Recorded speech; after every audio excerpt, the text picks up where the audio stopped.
Hello viewers. आज मैं इस वीडियो में आप लोगों को एक पर्सनल एक्सपीरियंस शेयर करूँगा। एक डिजीज़ होती है अर्टिकेरिया, या इसको हाइव्स भी बोलते हैं। इसमें होता क्या है कि बॉडी में एक एलर्जेंट या तो क्रिएट हो जाता है या बाहर से इंटर कर जाता है। उसकी वजह से क्या होता है कि आपको इंटरवल पे, कुछ अंतराल पे बॉडी पे आपके रैशेस आना शुरू हो जाते हैं, जैसे कि कोई मच्छर काट लिया हो, राइट। मॉस्किटो बाइट के जैसा लाल हो जाएगा और वो थोड़ा सा वहाँ पे स्किन उभर जाता है, फूल जाता है, जैसे मच्छर काटता हो एग्जैक्ट वैसा ही रहता है। लेकिन किसी किसी केस में क्या होता है, इनिशियल स्टेजेस में एक दो कहीं कहीं पे हुए और एक दो दिन बाद ख़त्म हो गए, ठीक है। तो ये तब की बात है जब किसी व्यक्ति को first time, ever the first time, उसको ये शिकायत होता है। कभी गंदे पानी के कांटेक्ट में आ गया या कोई कुछ इंसेक्ट बाइट हो गया, राइट, उससे होता है। तो एक दो दिन में ठीक हो जाता है। नॉर्मली लोग सिट्रीजिन, जो आपके सामने मैं दिखा रहा हूँ, ये सिट्रीजिन है। नॉर्मली ये 18-19 रुपए का एक पत्ता आता है जिसमें 10 टैबलेट होते हैं, राइट। तो इनिशियल फेज में लोग यही करते हैं, सिट्रोजिन खाते हैं और उनका आराम हो जाता है, फिर छोड़ देते हैं। तो कुछ कुछ लोगों का होता है कि ठीक हो गया, उसके बाद कभी नहीं होता है, ठीक है, राइट। लेकिन जिन लोगों के अंदर वो एलर्जेंट इंटर कर चुका है, ठीक है, आज नहीं तो कल, 2 साल बाद नहीं, 3 साल बाद वो प्रॉब्लम करेगा, और जितना लेट करेगा उतना ज़्यादा निकल के आएगा, राइट। तो मैं इस वीडियो में अपना पर्सनल एक्सपीरियंस शेयर कर रहा हूँ कि मेरे साथ जो हुआ था, जो हुआ है, मैं वही शेयर कर रहा हूँ, राइट।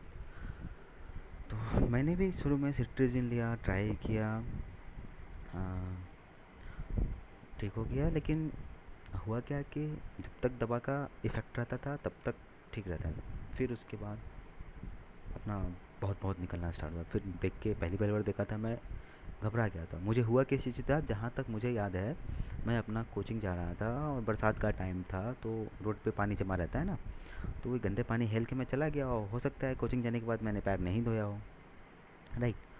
और फिर आया, फिर वही पानी हेल के आया, रूम में जैसे ही इंटर किया, वैसे ही निकलना पूरा रैशेज स्टार्ट हो गया। पहला पहला बार देख के तो मुझे पहले पूरा ईचिंग होता है बॉडी में, राइट। उसके बाद जितना आप ईचिंग करोगे ना उतना रेड होगा और वो निकलना शुरू हो जाता है, और ये बर्दाश्त भी नहीं होता है, इतना ईचिंग होता है इसमें, बर्दाश्त नहीं होता है। अब मैं यहाँ पे पिक्चर नहीं दिखाना चाहता हूँ, because I am that kind of person कि मुझे वो सब देख के दुख होता है, डर डर लगता है।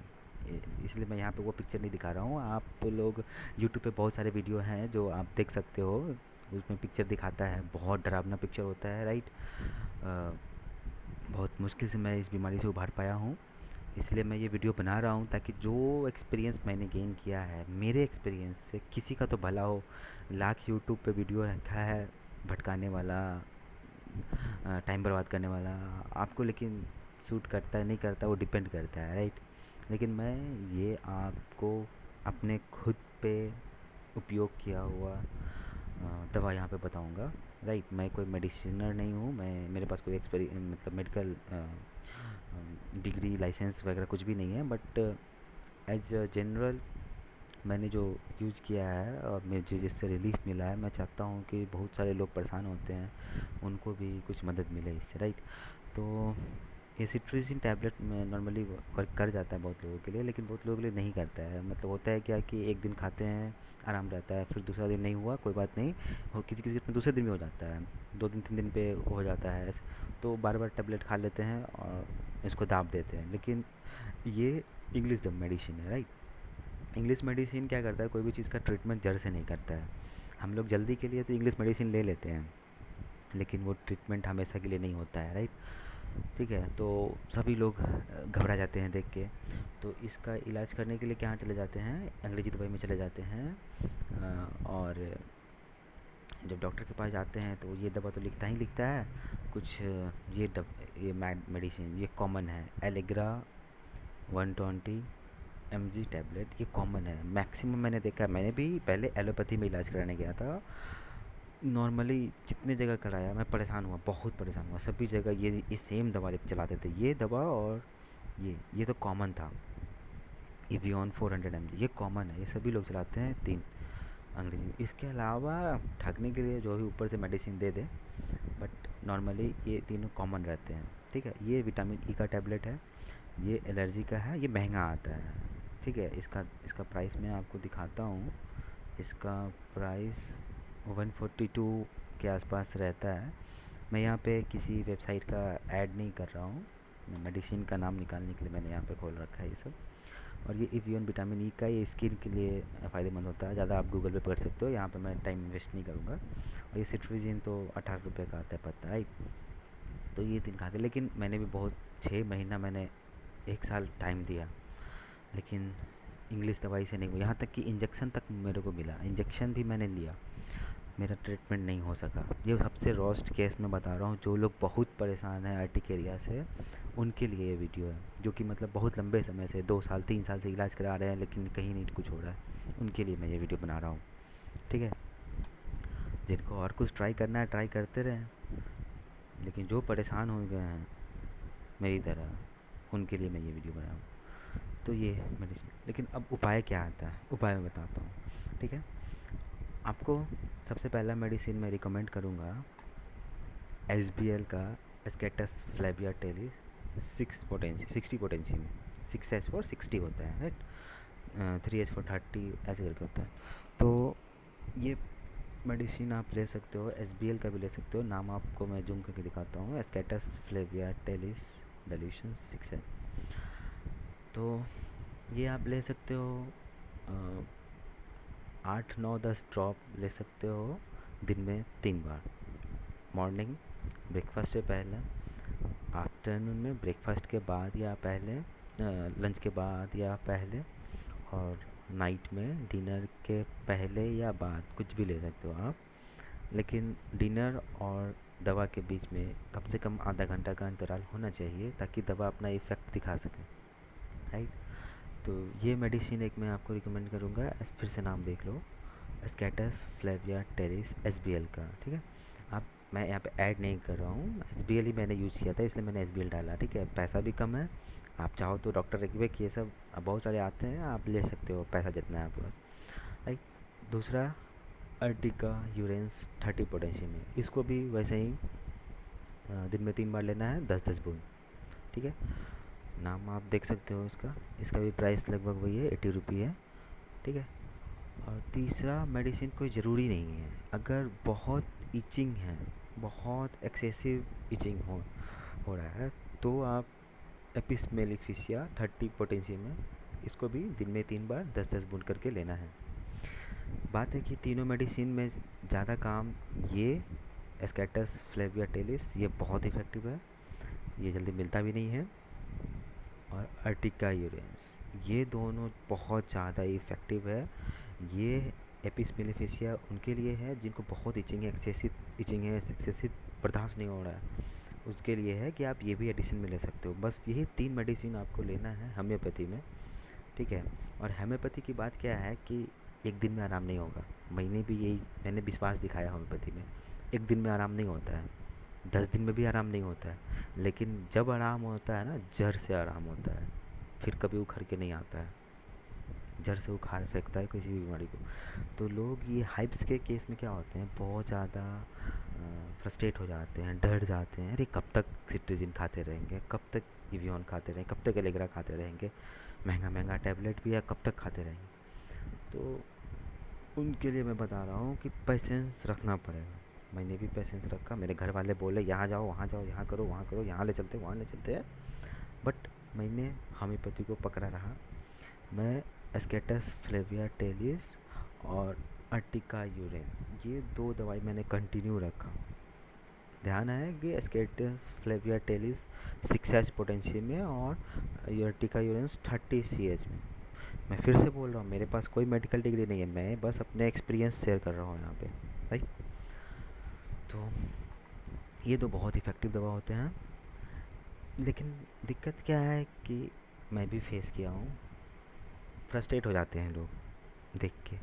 आप हाँ पति दवा खाते रहोगे, आपको वो हाइप्स निकलता रहेगा, देख के डर लगेगा।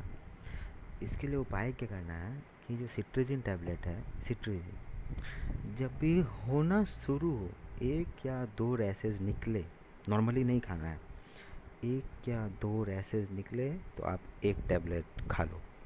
ठीक है, शुरू में मेरे साथ क्या हुआ था, मैं होम्योपैथी दवा खा रहा था, 6 महीना बाद मुझे रिलीफ मिला होम्योपैथी से, मैं ये बोल रहा हूँ आपको।